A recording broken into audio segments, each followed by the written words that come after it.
Life is all about relationships. Lovers, family, body, or money.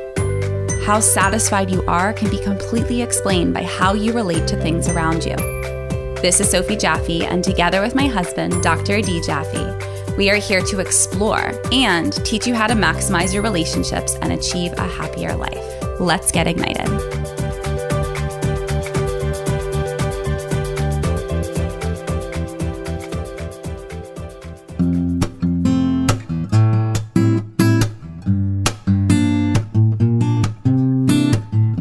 This episode of Ignited is brought to you by Chosen Foods, a San Diego-based health food company best known for starting the avocado oil craze. You know, I love avocado oil because I can't burn down the kitchen. I mean, it has a really, really high smoke point, like 500 degrees, and a really beautiful neutral flavor, so I don't mess up the food even if I forget it on the stove for a little too long, which, let's admit, happens every once in a while.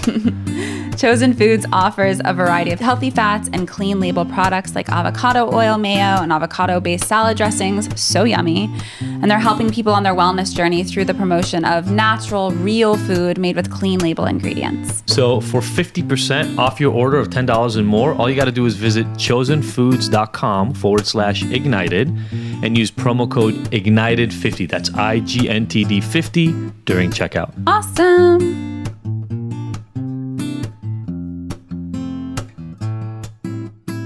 Hello and welcome to this episode of the Ignited Podcast. I'm Adi Jaffe. And I'm Sophie Jaffe. And we are here today to kind of present really a talk with a power couple that I ended up doing when I was in New York. I was in New York for a little press thing about the book, The Abstinence Myth, which, FYI, if you didn't check it out yet, go to theabstinenceMyth.com and get on the list or go buy it. It's incredible.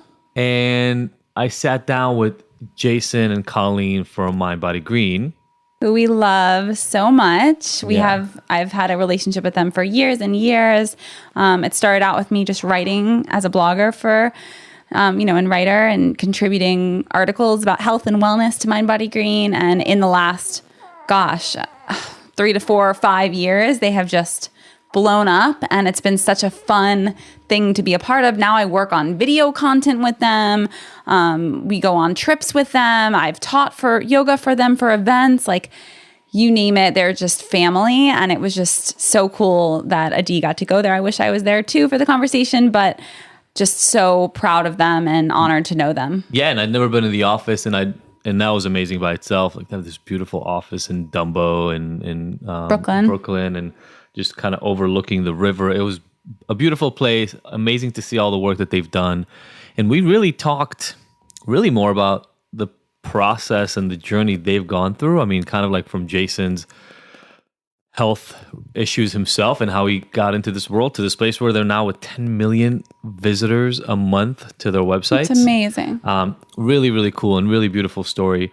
And, it's funny. Can I tell you the truth is like the whole time I was kind of hunting for tips on working together as a couple, because that's something we're just starting to do, really. I mean, this podcast is the first thing we really started doing with actually working together. True. We've always supported each other, and we 100% are each other's biggest cheerleaders, and we're always supporting each other in everything that we're doing. I think, especially career-wise, it's so important to have that person on your side. If there's one person who's always been my advocate career-wise, it's you. I think unfortunately or fortunately, that's the one thing we have down, is that we support each other's careers and all the entrepreneurship and all of that. We could work on a few other areas of our marriage, but when you say we, you mean you. You. No, we're a team. But yeah, I feel like this podcast was the first. Ignited was the first time that we're really coming together and figuring out how to make it work. And it was not easy. It was not easy in the beginning, especially when you came home to work. I think that was the harder thing, was that when you started being in my space, because I've worked from home since Kai was 3 months old. Right. So for 8 years, the home life has been where I worked. It was my office and my space. And then all of a sudden you were here eating my food and eating my things, and it's like being on a conference call in the middle of my conversation. And it was just a place of transition. And now we're on the other side. It's been over a year now, which is so crazy. Coming up on a year where I'm really doing it. Yeah. Yeah. But you being here, it's amazing. So we're going to go to flow now with like the workspace. I love you being here. And I think it's so nice to be able to just like pop in and give you a kiss and say hello and just see what you're up to. It's so cool to both work from home. Isn't it funny how, because like if you remember when you moved into my apartment and how much it bothered you, that I referred to it for a while as like my stuff, my couch, my things. And then when you had your own space, yeah, it was maybe our house, but like during the day, it was your place. It was my office. I used to go to the office. Totally. And all of a sudden I was in your space. You're saying like you were in my space with eating my food and all that kind of stuff. It was, yeah, it felt like that at the time. Totally. So, you know, there were a lot of things I didn't even realize about their relationship in terms of kind of doing the work together, but you know, similarly to us, like making no money in the beginning, doing all this work. She was the one, like in our family, I was the one that held a full-time, like steady job for health insurance and all that stuff for some years to kind of make this possible. And she was, and it was theirs. In theirs, it was Colleen, and it was really interesting to hear about. Everybody has their differences. Like in their relationship, he's the you. I think he's like the calm one. Nothing really shakes him much. She's the type A one who's like, what are we doing this? How are we lying? And it was really cool to sit there and watch it. Witness it. Yeah, because again, like I think a lot of things that we try to do on this podcast, a lot of people don't talk about that. Yeah. I see there's just a few couples that I follow who are kind of like all about talking about how they do things together as couples and work, etc. It's like, we're going to go kill it as a couple today. Or, you know, when they work, they talk about how they complement each other's strength and all this great stuff, which is awesome and beautiful and amazing. But that's not the reality all the time. And it's also kind of hard if you think about it. Like you have your partner, you see them more than most people on earth. And then the only time you normally don't see them is when you're sleeping or when you're working, right? Because you go to your job. And once you start to integrate that, they start being the main, like one of the few people you really see consistently in the world. And yeah, I think it's just so important to practice discipline in that, like really be disciplined about going out and having fun and having a date night separate from work and having some rules and boundaries surrounding that. Because for me personally, like because we work together, because we play together, because we're everything for each other, sometimes I just get so exhausted by hearing you talk about work and it makes me turned off. And then I don't get to be the partner I want to be because I have a block up because I'm like, shut up. Yeah, well, first of all, I think you can't be everything to another person. No. That's probably hard by itself, just the expectation. But secondly... But just balancing, I think. Yeah. But one of the things that I really heard from them was really cool, and I've heard it before, but I don't know, somehow it landed differently in this conversation. I really wish you were there for the interview. But me too. This idea of kind of like starting to appreciate the values that your partner brings to the table and then letting them have those. Yeah. So like... You're good at this. You're good at this. This is your thing. You're going to do it, right? I think you and I do that. We do a pretty good job of it. I feel like, first of all, as you mentioned, my brain does not turn off about my purpose and my work. And so I know that's hard for you in general. But especially now that we do things together, you know, I'll try to drag you to do things like this, like the intro to an episode that we recorded because I want to launch it because I want everybody to hear it. And you're like, I'm up to here. Like, I'm done. I'm maxed out. We got the baby. We've got the 2 kids. We just put them to sleep. Can I not do work? And you know, and for me, it's about like that type A. Like, let's just tomorrow we need to have this thing done. Exactly. So let's get it done. And for you, for me, I'm like, well, I'd rather pay an extra $100 and be authentically present. Yeah. You know, like, well, you would rather just skip a week on the podcast sometime. Yeah. If it's not in flow and doesn't feel like organically, like if it feels like too much pushing, I'm not down with that. Yeah. But that's why we balance each other. Yeah. And it's like, so it was really interesting to hear. And, you know, again, it's funny, right? Jason, Colleen, if you're listening to this right now, it's kind of like we also in the conversation discuss whatever they were comfortable to discuss, right? Mm-hmm. I think you and I overshare even with our people sometimes. Totally. Because even when you want to give that up to your partner, there are pieces that you kind of feel like you want to own a little bit more of than you agree to. And, you know, I wish I had more control over your schedule and I could like tell you where to be, but that's just not how it works in a partnership. Mm-hmm. I'm sure you wish sometimes you can get me to shut the fuck up about like the next project or the thing or the episode or how it did or all that stuff. I think that to be completely honest, it's not that I wish you talked less about that. I wish you talked more about the family and more about other things. It's right, not but that, they cancel each other out. Like sure. There's only so many hours, and I hear you. It's not that I don't like hearing about your work stuff. I love it, and you inspire me in so many ways, and I can't say enough about that. And I love you and would prefer to focus more on, I think, the more real aspects of our relationship and our children and our family. And that's more of what it is. Yeah. So, it's the reason I like this is that what he meant by guys, is I hear you. I love you. I hold space for you. I honor you.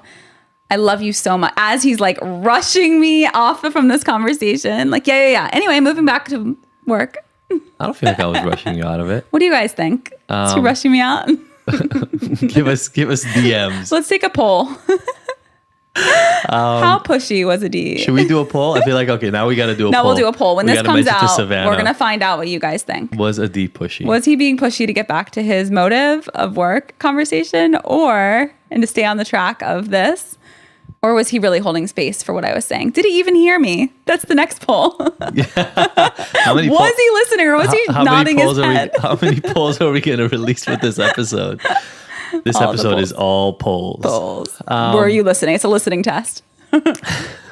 So there are so many ways. I mean, if you guys could understand all the ways in which personal life enters in a very different way in my brain than work and purpose, it would probably be disconcerting to some of you, and then some of you would totally get it. So maybe that could be another episode we do sometimes, or we can keep going with the discussion here. It's like my brain. When I talk about kind of the ADHD-ish, OCD-ish part of my brain, I'm one of those people who, so people with ADHD, everybody thinks of it as like scatterbrain, and it's true to some extent because we can we switch focus really, really quickly, and nobody can understand why. We're like a 3-year-old just chasing a butterfly or something. But when a thing is in our brain, that is the only thing that exists. Yeah. And that's got to be really hard to live around, because we can be having one sort of discussion, like about Noah's really, really cute outfit, and all of a sudden I'll think of something else, and I'll just switch mid-conversation to like how our podcast episode did, and you're like, what the fuck? Yeah. Podcast episode, look at her bow. Yeah. Look at the bow she has on her head, exactly. And the like 7 jeans outfit she's wearing right now. I think the most important thing with any relationship is just like finding a place to meet in the middle, because you are two different people. Like I was just at a lunch right now with a girlfriend, and she's like, we're just so different. Like, and we figured out like he's more of a homebody. She like loves to like bounce around and go to events and do all sorts of stuff and take the kids everywhere. He's like, I'm a homebody. I don't want to do all these events. I don't want to run around. I want our family at home. And, he works from home and he's more stable. And it comes down to, he's a Capricorn. So he's an earth sign. He's got his feet planted on the earth. He's a homebody. He's very like one track. And she's a Leo. She's all over the place. She's like a little firecracker. And there's some conflict in that. And the point is finding a way to balance that, not change necessarily who you are. I mean, yes, there's a little adapting in a relationship. I think we both have done a lot of that. But especially when you're working together, it's just so vital to honor that. And then even if you're not working together, just being in a relationship with another that you're living with, being with, spending so much time with, maybe having children with, maybe like getting married. Are we going to have kids? For our listeners. The other people listening to this. Yes. I thought we were just here alone, just talking. Nope. We have lots of ears in this conversation. But yeah, I think it's just the point is balance and just really like honoring the other person, but also, like recognizing the things that you're good at or I'm good at, but then finding a place in the middle and compromising. Totally. And I mean, adapting happens in both ways. I mean, I think we've both changed a lot and come much more towards the center on everything. Like I was just thinking, it's 1:20 right now, and we had to take a break from recording earlier because you had that event that you were just talking about. The old me at like 12:05 would have started texting you like, so when are you going to be back? And then I would have come home and been really annoyed and not recorded with you as a punishment. Right. For annoying the shit out of me. Totally. So you know what? I'm actually not going to record today. So good luck with that. We'd have two good days. I'd be recording this on my own. I'd be doing Sophie voice. Yeah. That does not work well, by the way. Even our kids are not fooled by it. But, we've definitely both like calmed down on trying to get the other person to be like us. Yeah. And learn to go with it, which if you're in a relationship right now, you're kind of like nodding your head in a car. Because if you try to force somebody else to come to your side, they will resist. And, every action has an equal and opposite reaction, right? Exactly. And if you try to force somebody to be like you, watch out. They will become the most distant they can. And so I think that's really, really cool by itself. I learned a lot of tips and a lot of things from Colleen and Jason on this.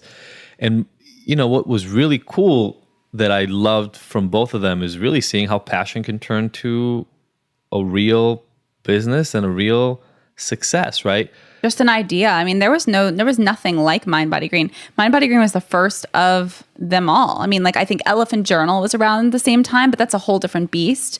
But otherwise, it's like MindBodyGreen. Now there's Goop, there's Well and Good, there's all these other like Leaf TV, 29, like all those things are but all similar. Of that, everyone turning into this wellness phase is new. Yeah. MindBodyGreen is OG. Yeah, and they rep it. Like it was really funny. I haven't been in a room like that with Jason in a while because we see him every year at Revitalize. But there he's like master of ceremony, so he's worried and constantly running around. So he's like at his most anxious at Revitalize. And sitting there in the room, you see, he was a basketball player who got injured and looked for ways to heal himself before going under the knife and going through back surgery. And from that came MindBodyGreen. Exactly. You'll hear it. I'm sure he talks about it. Yeah, but his really story is really moving. And it's just, again, so organic. Like me with philosophy. It was so organic. It wasn't anything forced. It was my own natural experience with raw foods, with superfoods that led me to starting the superfood line, philosophy. Totally. Very natural. Absolutely. Absolutely. And so can't wait for you guys to hear this interview. You're going to love it. Tell us more about your book. So where can we get it? My book? Yeah. Oh, the book I just put out? So it's called The Abstinence Myth. It's generally about addiction, compulsions, and things of that nature, and what's wrong with the current way we're doing it and a new way to do it. Yes. Go to theabstinenceMyth.com. That's for sure where you can find the best, latest, most current news. The Kindle version has been available for a while. By the time this comes out, the full version should be around as well, like the paperback physical copy. And I'm working on the audiobook version as we speak. I'm trying to eke out enough time to record all this stuff while recording this stuff. But theabstinenceMyth.com will have all the information. And in the next couple of episodes, we got some exciting news for you that we will tell you about when September hits. Woohoo. So stay tuned for that. Love you all. Mwah. See you on the flip side. See you on the other side.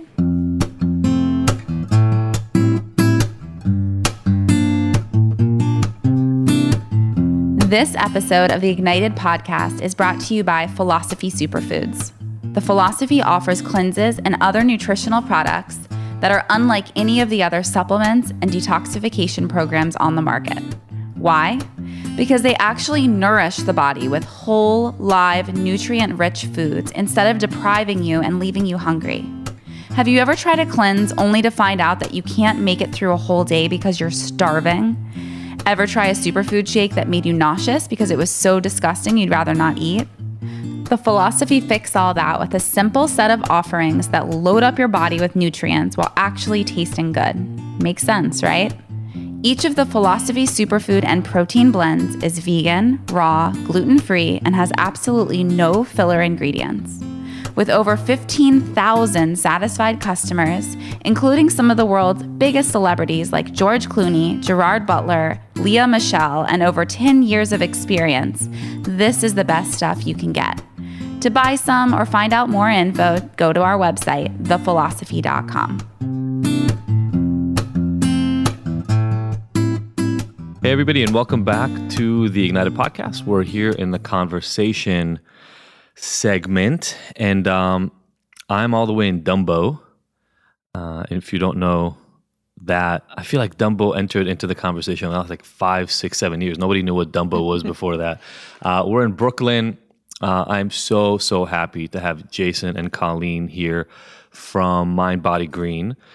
Sophie knew MindBodyGreen long before I got familiar with them, but we ended up going to Revitalize a few years ago. I ended up having the pleasure of speaking there and just meeting so many cool people. Like I don't think I've ever been in one location with 250 cooler people ever. And that was the moment that crystallized for me the power of something like MindBodyGreen. And Jason, I know we talked before about how long of a road it's been for you. It's been 3 years for me. It seems really super easy. I understand it wasn't exactly that same for you. So why don't you walk us a little bit through what MindBodyGreen is, how it came to be, and your journey?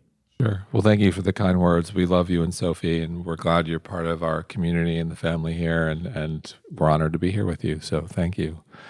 So the journey started a long time ago. So I am 43. It pains me to say this really started 20 years ago when I was playing basketball at Columbia.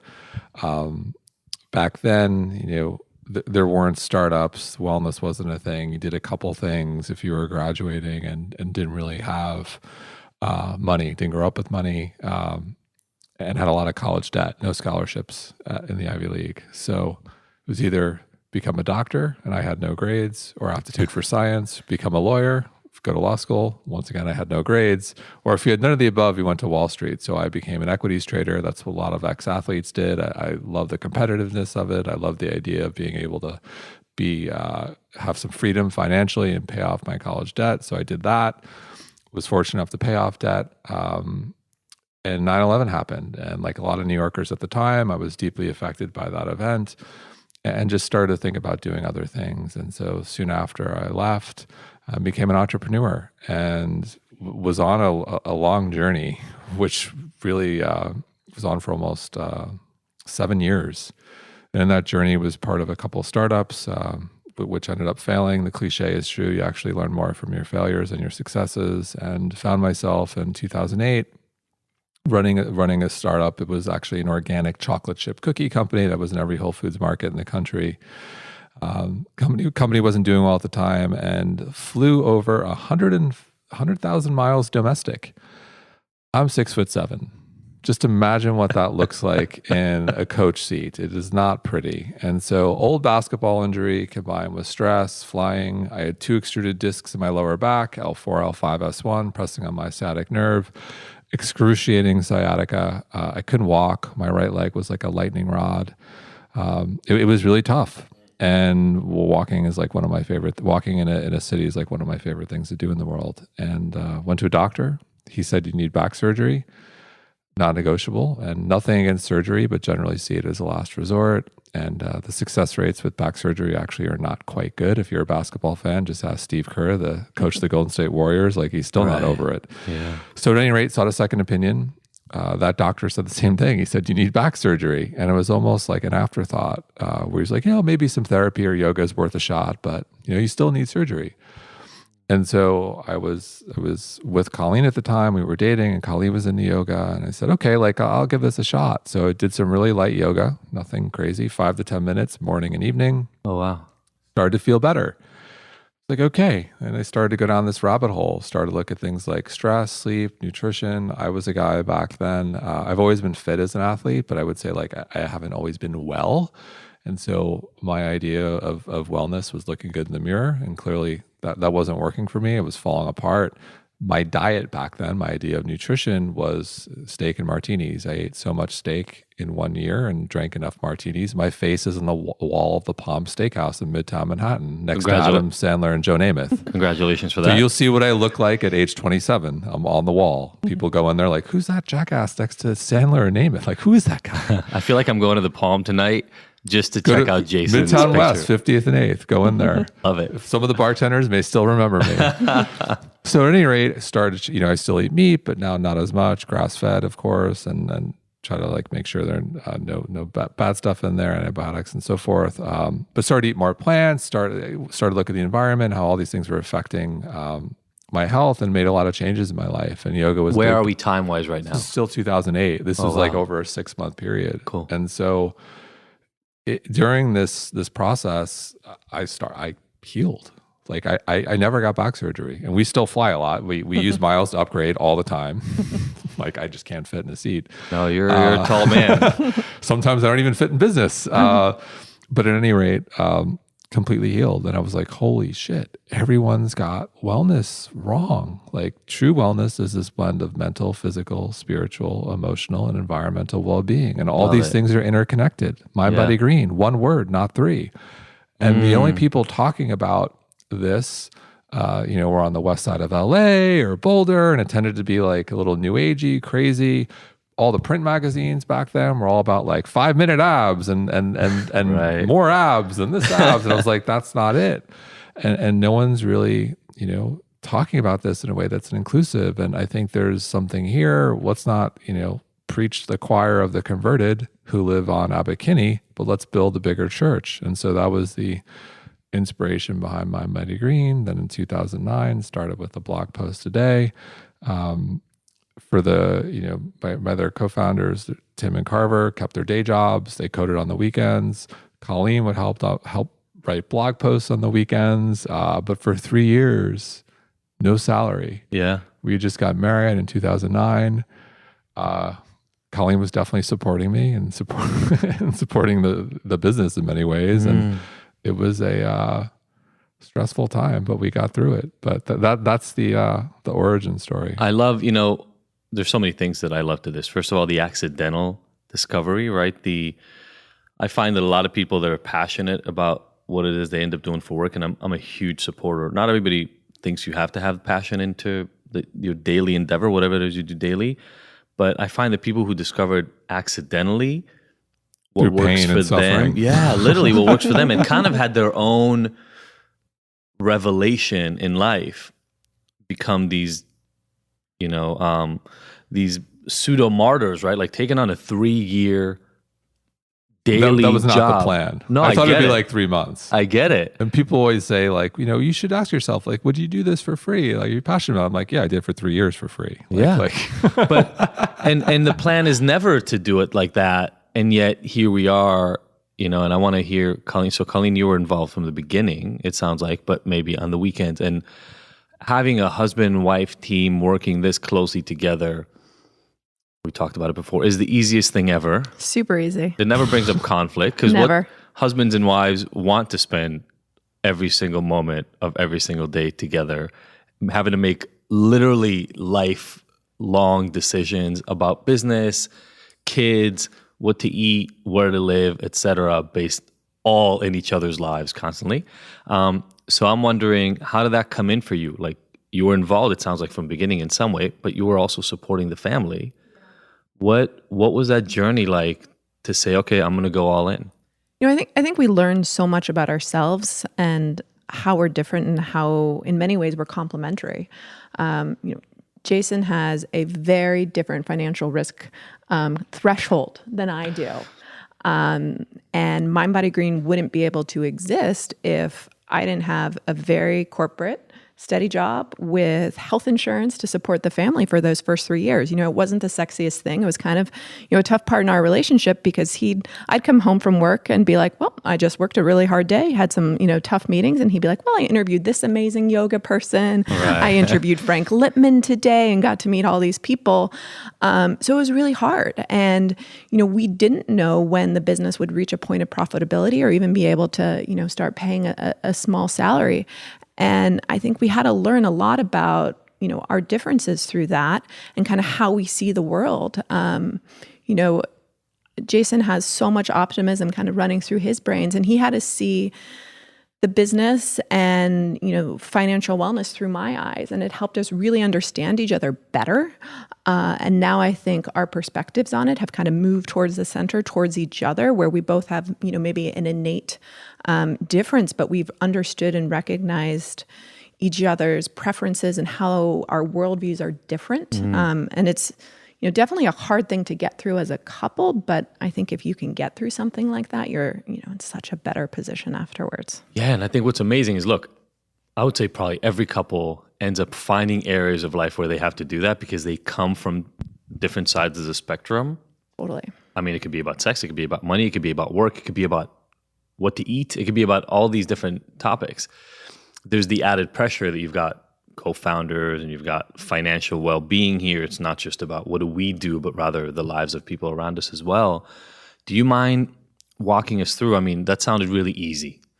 Like, hey, we disagreed on some things at first. I worked this job that was draining to me, and all day I was kind of just keeping it together and getting through these tough meetings and doing what I guarantee a lot of listeners right now do in their daily life, right? They go to work, they grind it out, and then they get home going, oh my God, I get to have my life now. Right. So you were kind of living that life for a few years Yeah. at the beginning of this. Jason's going around doing these things that it sounded like from your voice that were kind of exciting to you. Like you Really wish you could cool. have been there. Totally. What were those conversations like? I'm assuming there were, and I don't need to get into like specific fights Yeah. or anything like that, but what allowed you guys to get to the other side of that? Well, first, I'd like to say that I think there's really so much and too much pressure on the wellness world for you to find your passion and your thing and to just go all in. And so many times people who are budding entrepreneurs will, ask me or Jason for advice. And I'm like, keep your day job. Financial wellness is a huge part of wellness, which is kind of a little taboo to talk about. Money in the wellness world is a little bit funky. We could totally get into that. I love that. That's a whole other podcast. Well, I think it's true, right? It's almost like you said, would you do it if you made no money and you had to do it for free? Yeah, but also in the beginning, like if someone would have said, okay, this is actually going to take 3 years, I didn't think it would take 3 years. Sure. I thought it was going to take 3 to 6 months. Yeah. So I if I would have had that information in the beginning, it's probably not the right thing. Yeah, but then we wouldn't be sitting here, right? Right. It all worked out. Yeah. But I think there's so much pressure to live this aligned life where everything you're doing is aligning with, how you identify as a person and your values and your mission. And, it's a really tough standard. And I think it's also really hard to pivot. So at this point in time, we were 30. I was 30. You were 35, 34. Yeah. So I've gotten accustomed to a certain type of lifestyle from living a corporate job for almost a decade. And I think you those weren't and you're not high maintenance either. No. You're not. Like when you say custom lifestyle, it's like, keep in mind our rent was also very cheap. Our rent was $1,300 at this point in time. like you're not walking out with Fendi bags and Louboutin shoes or anything. But what you're saying But I'm is going out to eat. Exactly. I'm if you want to spending go to dinner, you can do $20 it. on a yoga class and not thinking about it, and those types of things, or even, just flying cross country for a friend's wedding. Those types of things that maybe you take for granted. Remember, I went to a wedding in Florida. We had to go for the day, and I went for the day and flew back because we didn't have the money. Yeah, and we had to say no to some weddings that were cross country too. During the 3 years where things got tight, where we were on one income, living in one of the most expensive cities in the world. Yeah. But looking back on that time, I really wish that I could have been more patient with myself. I was working for companies like Walmart and Amazon at that time. And I remember, I'd go to a yoga class and people would be like, you work for Walmart or Amazon? That's like the devil. Right. And you took that personally. Totally. And I'd be like self-conscious. My values aren't aligning with my purpose. And I take it to heart. But I really wish that I could have seen how those opportunities would actually be helping me now later in life. Like I learned so much in terms of fundamentals of business. I made so many great connections, that are really part of the MindBodyGreen family and community in ways we never thought they'd come to life. You learned a lot about sustainability at Walmart. I learned a lot about sustainability at Walmart, and a lot of those lessons are through my, are carried out in MBG in real life every day. But I was just so stubborn that I was, doing something that didn't feel right, that didn't, serve my soul. And I think there's just a lesson of patience for people in that, it's not a switch that you can flip on and that, you'll instantly, find your passion and fulfillment and then it's all easy. And then everything aligns. Totally. And now that we have a thriving business, it's also the hardest that we've ever worked in our lives. That's what Jason was saying before. He's like, I work all the time. Totally. Yeah. Totally. So and we love what we do. Yeah. But we're on. Yeah. No, totally. And all the time. Yeah. Like that phone doesn't go off with the exception of sleep, even when we're on vacation. It's a win if I don't open my laptop, but I'm on email every. Yeah, we haven't put an out of office responder ever on. Yeah, that's funny. I see that when I go into settings in Gmail sometimes. I'll see it there and I'm like, there's this wishful thought in my head. I just want to turn that on for like 2 days. Because I email people sometimes. They say, I'm out of the office for blah, blah, blah. The wellness world has Please some email. amazing out-of-office responses, which I'm very envious of. I'm on a 30-day silent retreat.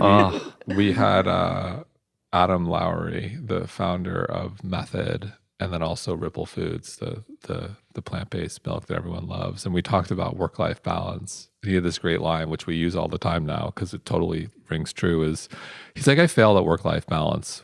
My reality is work-life integration. I love that. I was like, it makes total sense. Yeah, it's part of the reason why I actually wanted to do this podcast with Sophie and not by myself, was because I felt like I'm passionate about what I do, so I'm going to work more. I know that. Absolutely. I just wanted to bring my wife into it and have us connect rather than just me doing more and her doing more and getting disconnected, which is why this is really not just impressive, but I wanted to learn for myself how this integration worked for you. And I love the idea, by the way, of kind of letting yourself off the hook a little bit and understanding not just patience, you said patience, but also even as you get better at it, it doesn't have to be perfect. You don't have to get to this magical unicorn place where you wake up and go, hi, honey, I am so excited for our day coming up. I think it's, for us, it means it's accepting reality. So for us, and wellness is still very much important to us and part of our daily routine, but it's the reality. I'll use yoga as an example. So yoga like saved my life in many ways. And there was a period of a couple of years, I got so excited about yoga. I was going to every public yoga class in New York, you name it, any great teacher, I've been there. I'd go to Strala Yoga, Tara Stiles and Michael Taylor, like every day, but like hop on the subway, 15 minutes, class, hour and a half, back 15 minutes. Like the reality of 2 hours a day as MindBodyGreen started to grow, instead of every day, became like once a week. And then eventually became like once or twice a month. And then I was like, what the fuck happened to my yoga practice? Totally. And so, but I said, okay, like what can I really commit to? One of my favorite lines about routines and wellness and fitness in general is the best exercise is the one you actually do. And so for me, that meant, okay, what can I actually execute on? So it was doing yoga at home on the weekends for 15 minutes by myself. Yeah. I never miss. Meditating for a couple of minutes every day. Meditation used to be 20 minutes twice a day. And then we had our daughter, and that's just not a reality. Going to the gym in our basement, in our building twice a week for 15 minutes, like never miss. Taking the stairs, a long-winded way of saying of like, this stuff is integrated into our lives because running a company, like there are just things that just aren't going to happen. And we're okay with that. And wellness is still important. So it's this idea, how do we integrate it into our reality? Our reality is not a 90-minute rose petal bath. Yeah, I mean, in some ways right now, Instagram has really hijacked this idea of self-care and put so many unrealistic expectations on yourself of what your morning routine should look like, of what your evening routine should look like. And I try to use language around real care because it's what I can actually do in a day that's sustainable. And it's not the 40-minute rose petal bath. I don't think I've had a bath in our bathtub ever. Can I give you like a soak every day? I'm gonna like buy the only person Colleen who has a bath soak. every day is our daughter, and Our daughter has a great life. I know, right? Kids have the best life, and it's like, what is it like? Youth is wasted on the young, right? Yeah. It's like no recognition at all of how amazing it is. I love it. We do have our morning ritual though. I make coffee every morning. We put grass-fed ghee in there, and we have like our own version of bulletproof coffee every morning. That's like awesome. Our ritual, which we always, no matter what, we have. Yeah. And it's, you know what, I love it. So at the end of this, we'll ask you this question, but it's one of the reasons why Sophie and I started asking the people that we have on the podcast what their self-care ritual is. And by the way, nobody we've only had like 30 or 40 episodes, but nobody has yet to say, well, what I do is I have a 45-minute meditation followed by an hour workout, and then I go for a hike. That's never come up. I mean, for some people, like the yoga teachers will tell us, I do yoga 2 or 3 times a week. Right. Because if they're really busy, that's even for the yoga teachers where they get to fit that in. But the reason I love hearing it from you guys is, look, MBG is all about wellness. And, Jason, you've got your book that kind of redefines what wealth is. Yeah. And I love that. If we can incorporate that into our life as a way of being rather than what the American thing has been overarchingly forever, and you were in the stock market, so like you understand this piece of it, which is like more of everything, right? It was actually way easier than this. Yeah. Being a trader, running a company Was it? way easier. Yes, absolutely. Well, but it's like that sense of, oh, well, if I'm gonna go into wellness, I need to be well all the time. Like everything I do must be yoga, meditation, and or mindfulness aware. And I have to walk in shoes that are. It puts so much pressure on you that then you're still stressing out, which is the whole thing you're trying to avoid anyway. The whole thing you're trying to avoid is being in that life that you were mentioning before, Colleen, of just getting through the day and making it to the next day and just that grind.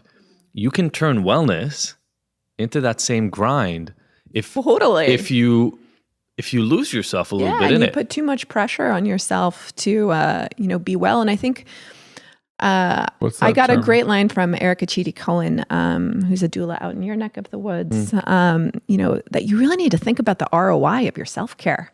If you're just doing shit to do it because you see everyone else doing it and you leave a yoga class, it's not for everyone. Like Jason hates running. He's never going to run. But you have to really think of the things of like, wait, did I enjoy this? Did this nourish my soul? Did I leave refreshed and renewed? Or did I just do this because it seems like something that people are doing? That's so important. I think the key term is being self-aware. So like as we talk about our routine and what works, it's also being self-aware. We're like, okay, it's too much. I do need a break. And just knowing, like walking to the, close to the ledge, but not stepping over the ledge. Yeah. And I think having some sort of wellness routine, a couple of minutes, like makes you more self-aware. And in many ways are like table stakes for being successful in life, because it's self-awareness does make you better. It makes you more productive, but it also gets you more in tune with like what you need. And I think the reality is not everyone needs as much as they think, but being aware of when you do need to like really shut off, or we really need to get away this weekend. Like I'm at my breaking point. I think like those little practices that everyone has, and they're different for everyone, just makes you more effective as a human being looking to not burn out. And the awareness, right? So having the awareness to have that conversation of, hey, I'm going to need a break this weekend. I'm getting to that place, versus what a lot of other people do, is you just break through that and just keep going until their body shuts down and says, you're done. And one of the things that I told Sophie a long time ago, so Sophie and I had a break because I was an asshole for 10 months in the middle of our relationship, 10 or 11 months. And during that break, she had introduced me to yoga. I never really did yoga before her, but I was going to yoga every day. And once we got back together, my practice died a lot by this point. And she always asked me why. And I said, well, in some ways you're my yoga. Like when I have you in my life, that calming, some of the calming and de-stressing effect that I was getting from yoga, I get from you. Yeah. And I wonder if for both of you maybe, but I'm more talking to you, Jason, right now, as the awareness developed, like the guy you were talking about, the athlete you were talking about that had no awareness of this world, didn't incorporate this at all. And then through your exposure and your learning and your connecting with people, you're probably living a more mindful, gentle, aware life just in general, if you look at the baseline. Sure. And so maybe in some of those ways, your body doesn't need the same level of intense self-care that it needed 10 years ago, because you've kind of rejiggered the entire operation. I've decreased alcohol consumption significantly. You've decreased alcohol consumption. You're not eating a steak. You're not eating a steak a night. No. And even look, psychological stress is huge, right? Your body responds to chronic psychological stress, like the kind of corporate world stress that a lot of people experience in this country, in the same way that it does to chronic disease. So like cytokines get released and cortisol, and all the same things that happen if you have a serious disease long-term happen with chronic stress. So you're actually more well just by living at this baseline, which I think is maybe part of the reason why, yes, you can't fit it in because work is really intense, but also we've kind of reworked what daily life means a little bit.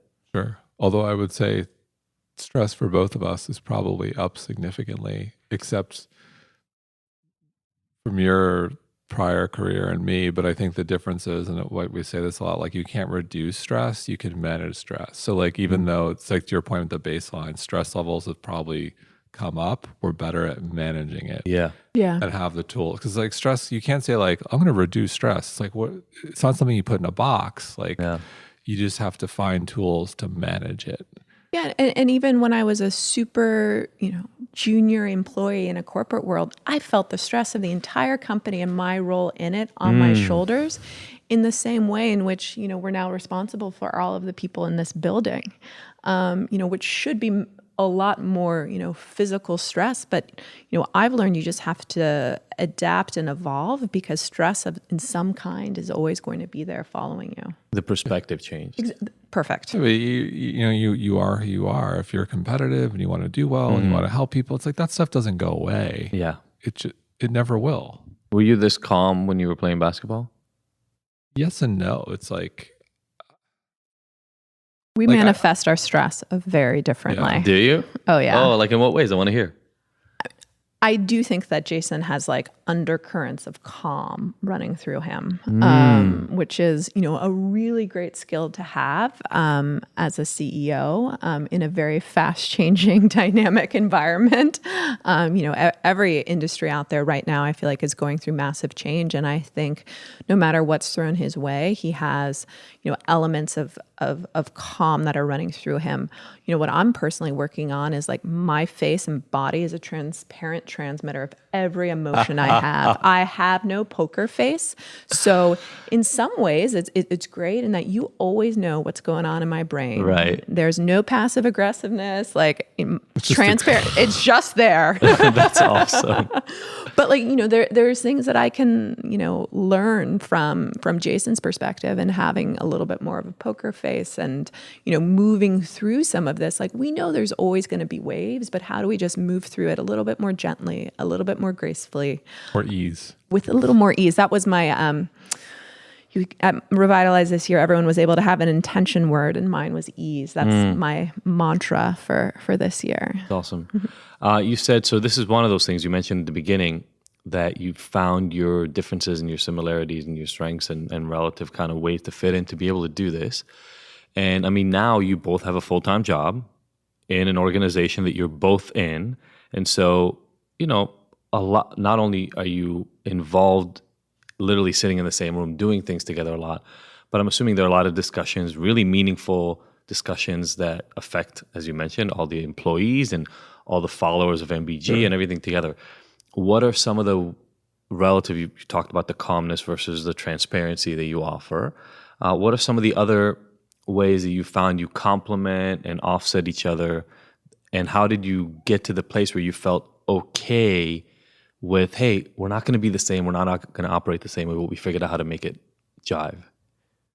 I think I mentioned earlier before the podcast, our lead investor and board member and our mentor, therapist, everything is a man named Lou Frankfurt, who was the CEO of Coach for 30 years, started 5 million to 6 billion in sales. And his perspective on us, it's always good to have an outside perspective, which we think is accurate, is we're extraordinarily unique and our skill sets are different, and we collaborate in a way that is so complementary, where it's like 1 on 1, he said at one time, like equals like 7. So we're entirely like, there are things Colleen does better than I do and vice versa. And like collectively, it's like we're these like superpower leader. That's awesome. And we generally, what's funny here is sometimes we won't have a conversation about something, but like we will separately with an employee, with someone else on like the leadership team about an issue. And they'll be like, you both said the same thing. Oh, wow. And without having, so like on big topics, we generally always see the world in the same way, but we also have different viewpoints on how we get there, I think. Yeah, and I think there's this balance of both masculine and feminine energy within both of us. One of the things I love about Jason is that he was raised by 2 women. So he is very able to emote, share feelings, really act with such kindness. And I think that's very innate in a lot of women. And I have a lot of those attributes too. And then I also have, from years of corporate training, just like a rigor to get shit done too. Yeah. And so like this kind of like balance of energies, and Jason gets shit done as well. Don't want to imply he doesn't. But like we have this balance of both masculine and feminine floating through us, which I think makes us together stronger in what we do. That's awesome. Very cool. I don't know how many of the people listening work with their partner, but so much of life is about sharing and really understanding and respecting your differences versus what I find a lot of times is people at least believe or think that they want their partner to change and be more like them. Whereas if you just find the grace and the beauty and the complementary parts to the coupleship, I feel like you can get a lot more, not just a lot more done, but you can experience a lot more peace in the relationship instead of trying to conform the other person to the way you do things. Totally. And I think you have to let people do what they do best. And, Jason's great at making coffee. It's like little things like that. Like I'm never going to make coffee in the morning as well. We tried. Yeah, we tried. It's just not good. And so there was some trial and error around some of these better things. at bath time. Exactly. Okay. Way better at bath time. I'm just like, we're done. Okay, let's move on. You were in here for like 10 minutes, right? Okay, we're done. That's funny. But instead of treating it, I think what we've learned through those, very small little examples of everyday life is, really letting people do what they do best, but then also acknowledging it. I think when resentment starts to build it's when you're not like, oh, thank you for taking care of Ellie's bath and spending the past hour with her, or thank you for making the coffee, thank you for making the bed, and just reminding like when you get into those routine matters to still acknowledge the good in it. Yeah, I love that. I mean, I love everything you guys have created. Again, I only became aware of it about 3.5 years ago, and now I the right time. At the right time, perfect. But I really, as I've worked on, and Sophie has been doing this for 8-9 years in her own right, and obviously was connected to MindBodyGreen long before I was. But so much good has been put forth because you guys were able to figure this out, right? Because I don't know how many visitors do you guys have to the website a year? 10 million. 10 It's $1 million million a month. A month. So the number of lives being affected, I'm imagining, Jason, you share the story you had about healing yourself through these kind of modalities. Right. I wonder if it's even possible to measure how many tens of thousands, if not more, lives were changed. We get emails every day. We get letters. I have letters on my desk that I keep from years from people. So it's something that's always what, whenever there's like a moment of difficulty or we're like, fuck, like, what are we doing? Yeah. Which happens. I think that happens to all entrepreneurs. You always have those moments like, too much. It's the mission, it's the people, it's those love letters, it's the comments, and we receive that on a daily basis. And we really are changing lives, and it's really important to us as a company, as founders. There's so much happening in the world right now. A whole other conversation is not totally. In some ways is more exciting than ever, but in other ways it's a little scary. And we see ourselves as like that beacon of light, that sanctuary, and helping people live a complete and fulfilling life with a very distinct MindBodyGreen point of view. Yeah, totally. And so, obviously the book, the website, we'll have links to all that in our show notes. Before I get to the 5 questions we ask everybody, what's next on the horizon for MBG? You guys are always, and I see it, you guys are always like already looking for the next thing you're going to do as all the stuff that you've worked on up to now has been working out. What's exciting? What should people be looking for? When's this going to air? In a couple of weeks. Okay. So we're going to do an awards event called Changemakers, which we're nailing down the date. That's going to be later this year, which is a celebration of all the amazing people in our community. What's so special, which you saw at Revitalize, is we know the high profile people, celebrities doing amazing work and changing people's lives, but then people you've never heard of, like doing the work of the work, who are really making change. And so we see this event as like a leveler and celebrating people really changing the world. And that's just something important. And it's also bringing people together, breaking bread. It's a very spiritual thing. And so we just love bringing people together. You were at Revitalize. So let's do it again in a different format. So that's coming up. Great content. That's what we do. More of it. We have an amazing functional nutrition program where, like, okay, if we talk about healthcare and access to healthcare and and how Western medicine's broken, we are connected to all these amazing functional medicine doctors like Frank Lipman, Mark Hyman, and so on. These people are hard to get to. They're expensive. They're on the coast, and so part of the mission is to bring this to to the masses. And Love so we it. have a program where it's like 18 hours of content with Oh, wow. 8 doctors for $1,000. Like this is how much these people cost for an For hour. 1 hour, yeah, totally. So it's like that is exciting, and we're doing some more content there, and then sometime next year we're going to launch product. So oh, snap. yeah. You heard it here Can't first. can't say what it is yet. I don't we will. care. We got a scoop. Yeah. I got a scoop. That's amazing. Yeah. That's so cool, guys. Well, And then Revitalize is happening next year, and all that, lots of stuff. So. yeah, and we'll have links because I know you guys put a lot of the talks from Revitalize on the website. Especially your great opener from know. 16. That's funny. You were the opener. Yeah, it was. You know what's amazing now looking back, because I've known you guys for all this time now. I had no idea what I was walking into, really. So I created What my did talk. Sophie sign me up for? I created my talk, and I knew it as wellness, and obviously mind is in MindBodyGreen, so I knew that was there from the beginning. But because I was the opener, I actually had the chance of not worrying about my talk through those entire 2.5 days, and like. Because you worry, like, I don't know about other people. Maybe other people just walk into it and don't have a problem. I prepped. Maybe just Hill Harper. Yeah, seriously, he killed it, that guy. He should be famous. Oh, wait.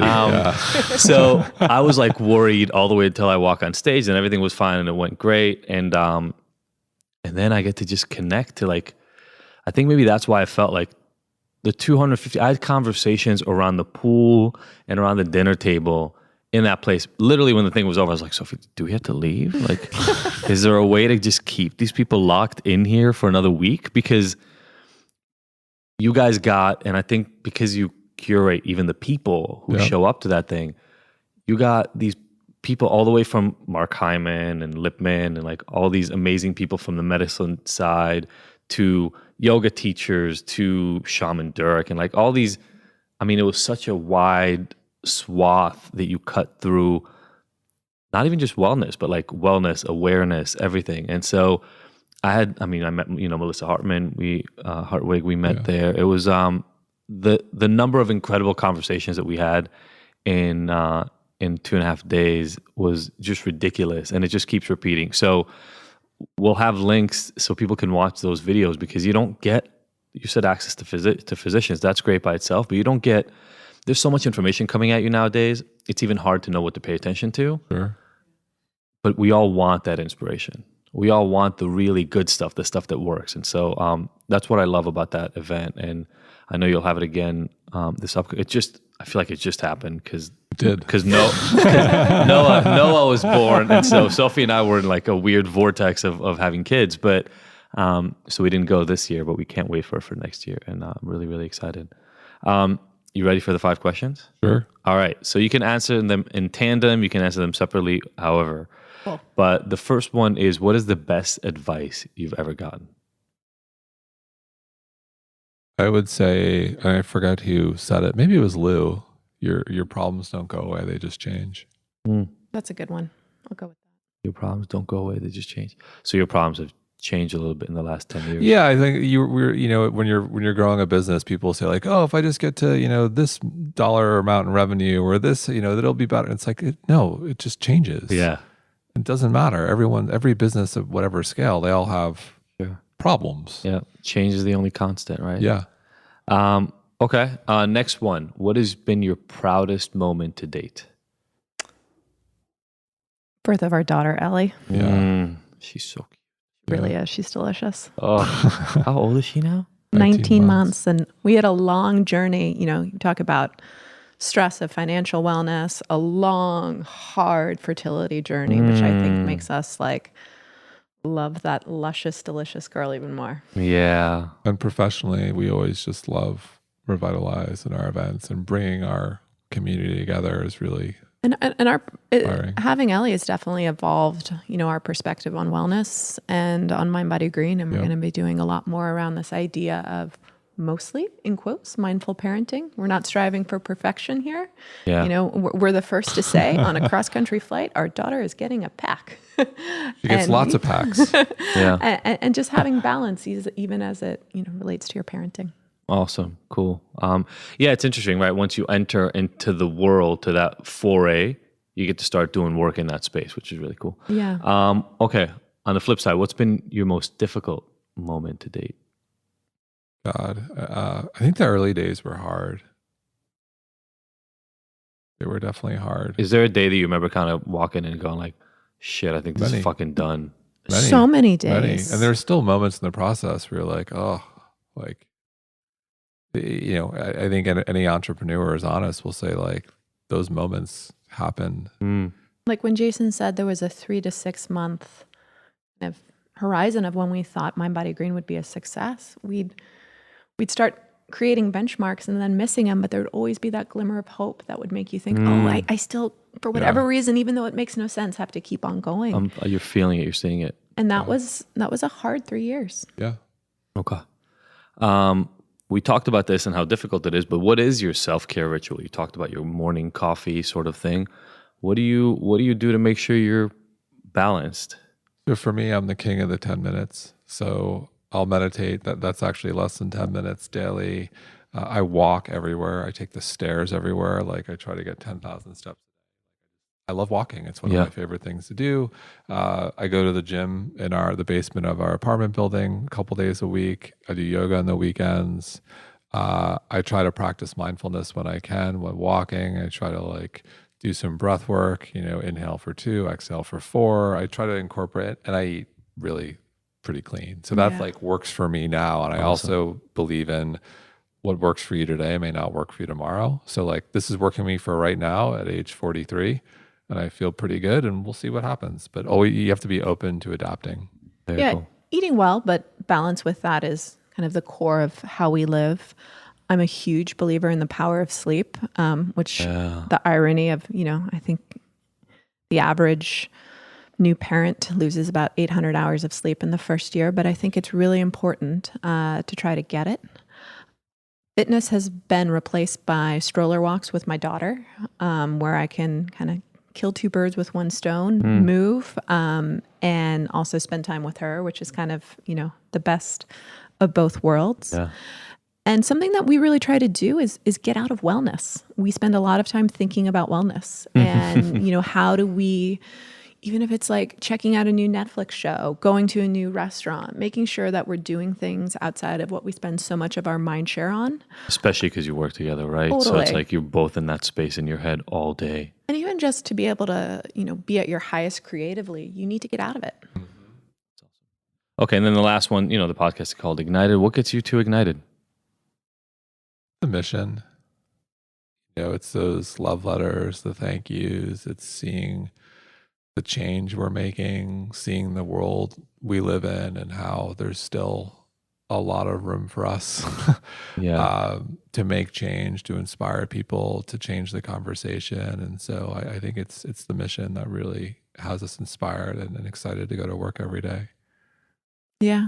For us, it's about making this metaphorical church a whole lot bigger. And there's still so much work to do there in terms of making this toolkit, otherwise known as wellness, accessible to more people. So cool. Well, obviously you're affecting millions of people, and that's incredible. I love that came from a basketball injury. Like, I hurt my back, and now we help 10 million people a month. That's really, really cool. Can't wait to share this with all our people. They're going to love it. Thank you so much for spending time with me today and talking about this journey and what it's been like for the two of you. Thanks for having us. Much. Thanks everybody for tuning in. See you next week. Thank you everybody for listening to the Ignited podcast. We were so happy to have you along for this ride. Please go and subscribe to this. Leave us a review. We love hearing from you. And if you want more, don't forget to go to ignited.com, where all the podcast episodes are available with show notes and so many of the little details and links from each one of these interviews. And you can look at all the future events that we have going on, all the things that make Ignited so special, even beyond this recording. Again, thank you so much for joining us. We will see you next week.